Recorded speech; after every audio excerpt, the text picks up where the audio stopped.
hurricane's path. When might Irma hit? Well, let me back up to Thursday when we first introduced Irma.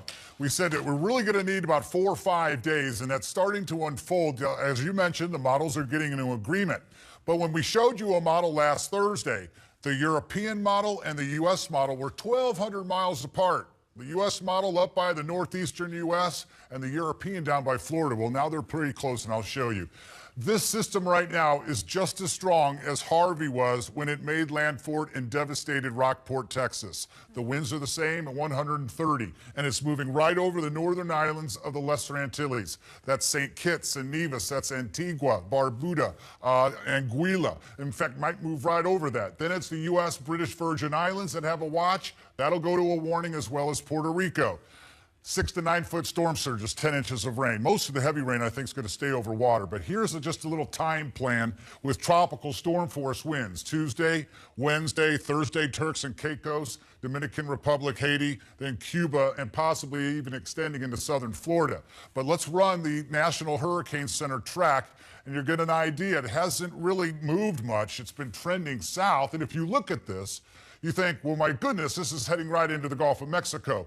We can't rule that out, but I don't think that's the best case scenario right now. We have still a window open, although it's closing. But we have a window open that we could see the system turn to the north and stay out in the Atlantic off the coast. But that window is shutting quickly. Most likely what we're looking at, Pamela, as we get in toward Friday, we're looking at a turn to the right. We don't know when that will happen, so we can't give you an exact location of a landfall or the timing just yet. But let me show you the European now with the U.S. model. And as we put these in comparison now, first of all, they're on top of each other. So we start out at the same location. You want to see agreement. They're not moving from each other. But as we get closer out, or farther out, I should say, there is some variation.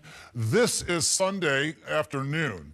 Now, last Thursday, it was Saturday night we had it here, so it hasn't been moving much. Let's take it now to 9/11, and it does look like, if it doesn't make landfall in Florida, somewhere in the coastal Carolinas. So everyone needs to start preparing, have a plan, sit down with the family, and discuss this. Next weekend, maybe a major hurricane, at least category 3, 4, could be 5. And of course, all this on the heels of Hurricane Harvey. Tom Sater, thank you very much.